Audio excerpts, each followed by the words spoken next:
back along this winding road to the old familiar markers of the mercies I have known. I know it may sound simple, but it's more than a cliche. There's no better way to tell you than to say God's been good in my life. I feel blessed beyond my wildest dreams when I go to sleep each night. Though I've had my share of hard times, I wouldn't change them if I could, 'cause through it all, God's been good. Magandang gabi po muli sa ating lahat. Salamat po sa Panginoon sa kabutihan niya sa atin, sa pag-iingat, sa maghapon at hanggang sa oras na ito. At meron muli tayong pagkakataon na mag-aral ng kanyang salita. Tayo po yung manalangin muna. Kailang Ama, Diyos namin makapangyarihan sa lahat. Salamat po muli sa pagkakataon na meron kaming daily words of encouragement sa gabing ito. Tulungan niyo po kami na meron po kaming tutunan na prinsipyo mula sa inyong salita and find encouragement, O God, tonight. Patawad din po sa lahat ng pagkukulang at pagkakasala. Kayo po ang manguna sa lahat ng nakikinig ngayong gabi. In Jesus' name I pray. Amen. Ating text po dito sa Psalm 121 verse 1 and 2. Nang sabi po ng Bible ay ganito po, I will lift up mine eyes unto the hills from whence cometh my help. Wait lang po. Verse number 2, my help cometh from the Lord, which made heaven and earth. Yan po. Napakagandang talata po na binanggit ng psalmist po dito na ay sabi niya, I will lift up mine eyes unto the hills from whence cometh my help, and my help cometh from the Lord. Sabi niya. Yan po ang ating pamagat ng ating pong pag-uusapan sa gabing ito. My help cometh from the Lord. So let's proceed to the word meaning po. At ang una po dito ay yung salitang lift. Na ang Hebrew word po niyan from the Hebrew word na nasa, which means bear up or advance. So sabi ng psalmist po dito na I will lift up mine eyes. Sabi niya, I will bear up mine eyes. I will advance my eyes. Sabi niya, unto the hills from whence cometh my help, and my help cometh from the Lord. So sinasabi niya po na i-advance ko ang aking mata sapagkat alam niya alam niya kung sino ang makakatulong sa kanya. Alam niya ni King David, alam niya kung sino ang pwedeng ultimate na makapangyarihan na pwedeng tumulong po sa kanya. So yun ang kagandahan po sa kay King David na kahit po siya ay hari, ay hindi po siya pumupunta kung kani-kaninong commander-in-chief, mga soldiers niya, agad-agad doon po sa Diyos. Ganun niya po katiwala, kakilala, at kaalam kung sino ang Diyos na kanyang pinagkakatiwalaan. Kaya sabi niya, I will lift up mine eyes, and my help cometh from the Lord, sabi niya. Ang pangalawang word po dyan ay yung help, na ang Greek word or Hebrew word po niyan ay ezer, na ang ibig sabihin po ay aid or to assist and remedy. Yan po ang binigay ng dictionary po ng concordance dito sa word na help, aid, assist, and remedy. Kaya sabi ko po dyan, God is always available in times of need. So of course, pag ikaw ay taong nangangailangan, kailangan mo ng tulong. Diba? Pag hindi ka nangangailangan, ay hindi mo kailangan ng tulong. Pero praise the Lord, pag tayo po ay nasa pangangailangan, God is always available in times of need, di ba? Sabi nga dyan sa Hebrews 4:16, let us therefore come boldly unto the throne of grace, that we may obtain mercy and find grace to help in time of need. So to help in time of need, pumunta lang tayo boldly. Ang boldly po dyan ay, ang meaning po niyan is confidently. So, dahil anak tayo ng Diyos, sama natin siya, we can go to the throne of grace confidently Bakit? Anak niya tayo eh. Oho, pwede natin sabihin lahat ng pangangailangan natin sa Diyos. So, hindi mo na kinakailangan,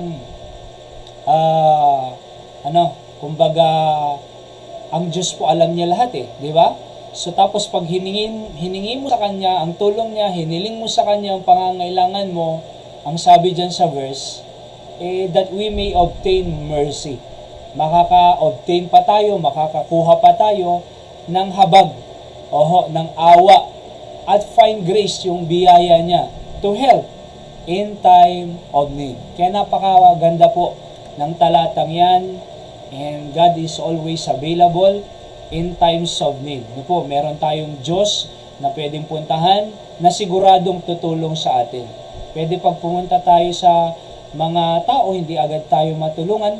Pumunta ka sa, pwedeng yung sa politician, pero maaring hindi ka niya tulungan or hindi man agad matulungan. Pero ang Diyos, mas malaki po ang kakayanan niya, kapangyarihan niya na tumulong kaysa sino mang tao. Ang kagandahan po, pag tayo po ay lumapit sa Diyos in time of need, sigurado, sabi dyan, that we may obtain mercy and find grace to help in time of need. Merong biyaya, merong habag na tutulungan tayo, ng Panginoon upang abutin ang ating mga pangangailangan. And then sabi ko pa po dito, before you go to anyone to seek help, go first to the Lord because He is the ultimate help we need. Bago pa man tayo pumunta sa ibang tao, sa Panginoon muna, di ba? So, ang nangyayari po kasi ay nagiging huling puntahan ng Panginoon. Pumupunta muna po tayo sa tao, pumupunta muna tayo kung kani-kanino, di ba? Pagka, for example, nagka-problema po tayo financially, ang iisipin agad ng tao, sino kaya ang mauutangan ko? Sino kaya yung may pera? Pero imbes na pumunta muna siya sa Diyos, unang-una sa lahat, tao na. Agad ang kanyang naisip na unang-una. Kaya napuprostrate po siya pagka pumunta siya sa tao at hindi siya nakahingi ng tulong, magagalit pa siya doon sa taong yun, di ba? Bakit? Kasi tao agad eh. Sa Panginoon po muna. Before you go to anyone to seek help, go first to the Lord because He is the ultimate help we need. Alright? Halimbawa pa po, pagka may sakit, anong unang-unang naiisip ng tao? Imbes sa Diyos, ang una, ang naiisip niyang una ay hospital, doktor, medicine. Nakakatulong po yan, lahat. Pero ang sinasabi ko po dito, dapat hindi po agad hospital or doktor or medicine. Dapat ang una muna po, Diyos. Sapagkat siya yung nagsalansan ng mga internal organs natin, siya nag-create ng buhay natin, di ba? So siyang nakakaalam higit ng ating pong mga pangangailangang pisikal. So, una po ang Panginoon dapat. Bago tayo pumunta ng hospital, ng doktor, bumili ng medicine, di ba? Dapat sa Panginoon muna, Panginoon, ano ba ang decision ko? Ano ba ang gamot ko? Panginoon, ano ba ang dapat kong gawin? O kaya naman, Panginoon, gumawa ka ng miracle. At pagalingin nyo na ako ngayon para hindi na ako pumunta ng ospital. So, unang-una po ay ang Panginoon muna. And sabi nga sa Psalms 146 verse 3, put not your trust in princes nor in the sons of men in whom there is no help.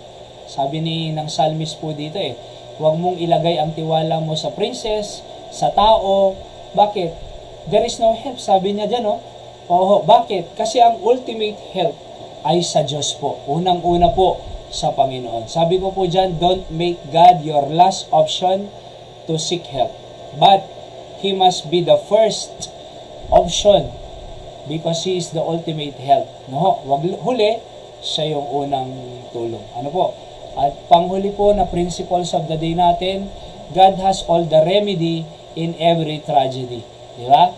So, lahat ay nasa Kanya lahat ng remedy. Opo. Kasi yung meaning po ng help po kanina doon is aid, assist, remedy. Di ba? Kaya sabi ko po dito, God has all the remedy in every tragedy. Nasa Kanya po lahat ng solusyon. Sa lahat ng trahedya or problema, lahat ng anumang pangangailangan ng tao. God has all the remedy in every tragedy. Pangalawa po, God's assistance is our guidance. Di ba? So, to assist, sabi po doon sa health kanina, no, yung meaning. Kaya God's assistance is our guidance. Opo.